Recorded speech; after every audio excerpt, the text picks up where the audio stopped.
बिहार विधानसभा चुनाव 2025 के नतीजों ने एक बार फिर साबित कर दिया कि राजनीति में गठबंधन की ताकत और व्यक्तिगत करिश्मे का संयोजन ही जीत का असली राजा होता है। राष्ट्रीय लोकतांत्रिक गठबंधन ने 243 सीटों वाली बिहार विधानसभा में 202 सीटों के साथ भारी बहुमत हासिल कर लिया, जिसमें भाजपा को 89, जनता दल यूनाइटेड को 85 और अन्य सहयोगी दलों को बाकी सीटें मिली।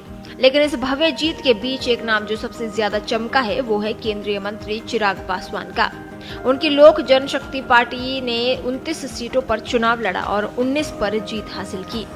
भाजपा और मुख्यमंत्री नीतीश कुमार की जनता दल यूनाइटेड ने अपने दम पर मजबूत प्रदर्शन किया है, लेकिन असली किंगमेकर और गेम चेंजर के रूप में केंद्रीय मंत्री चिराग पासवान की लोक जनशक्ति पार्टी रही।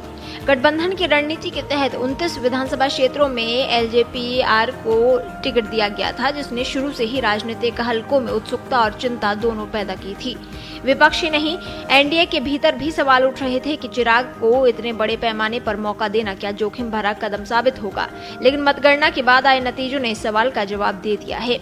एलजेपीआर ने 19 सीटों पर जीत दर्ज कर ली और इस लिहाज से पार्टी का स्ट्राइक रेट 68% से अधिक रहा और 2020 की तुलना में सीटों में 1800% की बढ़ोतरी दर्ज की गई। ये प्रदर्शन न केवल चिराग पासवान की रणनीति को सही साबित करता है, बल्कि उन्हें एनडीए में एक मजबूत शक्ति केंद्र के रूप में स्थापित भी करता है। एलजेपीआर को जिन 29 सीटों पर टिकट मिला था उनमें गोविंदगंज, सिमरी बख्तियारपुर, दरौली, गड़खा, साहेबपुर कमाल, बखरी, परबत्ता, नाथनगर, पालीगंज, ब्रह्मपुर, डेहरी, बलरामपुर, मखदुमपुर, ओबरा, सुगौली, बेलसंड, मरहौड़ा, शेरघाटी, बोधगया, रजौली, गोविंदपुर, बोछा, बख्तियारपुर, फतुहा, बहादुरगंज, महुआ, चेनारी, मनेर और कस्बा है।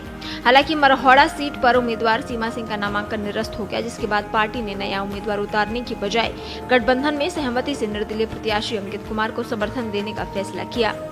2021 में लोक जनशक्ति पार्टी के टूटने के बाद चिराग पासवान और उनके चाचा पशुपति कुमार पारस के बीच खींचतान खुलकर सामने आई थी। पार्टी दो हिस्सों में बंट गई। चिराग के नेतृत्व वाली पार्टी का नाम रखा गया लोक जनशक्ति पार्टी रामविलास, जबकि पारस गुट बना राष्ट्रीय लोक जनशक्ति पार्टी। चिराग ने अपने पिता रामविलास की राजनीतिक विरासत को जिस तरह संभाला, उसने धीरे धीरे उन्हें बिहार की राजनीति में एक महत्वपूर्ण चेहरा बना दिया। मूल लोक जनशक्ति पार्टी की स्थापना साल 2000 में रामविलास पासवान ने की थी। 2005 के फरवरी चुनाव में पार्टी ने 178 सीटों पर लड़कर 29 सीटों की शानदार जीत दर्ज की थी, लेकिन यही सफलता दोबारा दोहराई नहीं जा सकी और अक्टूबर 2005 में वो केवल 10 सीटों पर सिमट गई। 2010 में प्रदर्शन और नीचे गया और 3 सीटें मिली। 2015 में केवल 2। 2020 में एलजेपी ने एनडीए से अलग 134 सीटों पर चुनाव लड़ा, लेकिन केवल 1 सीट जीती। हालांकि उसने जेडीयू को गंभीर नुकसान पहुंचाया था। इस बार एनडीए ने जो उन पर भरोसा जताया वो न केवल सही साबित हुआ, बल्कि चिराग की राजनीतिक ताकत को और बढ़ा दिया। प्रधानमंत्री नरेंद्र मोदी से अपनी नजदीकी को उन्होंने स्वयं एक बार मैं मोदी जी का हनुमान हूं कहकर व्यक्त किया था और चुनावी नतीजे बताते हैं कि एनडीए ने उन पर जो दाव खेला वो पूरी तरह सफल रहा। एनडीए के भीतर अब उनका कद और मजबूत हुआ है और माना जा रहा है कि आने वाले सालों में चिराग पासवान बिहार की राजनीति में एक निर्णायक भूमिका निभा सकते हैं।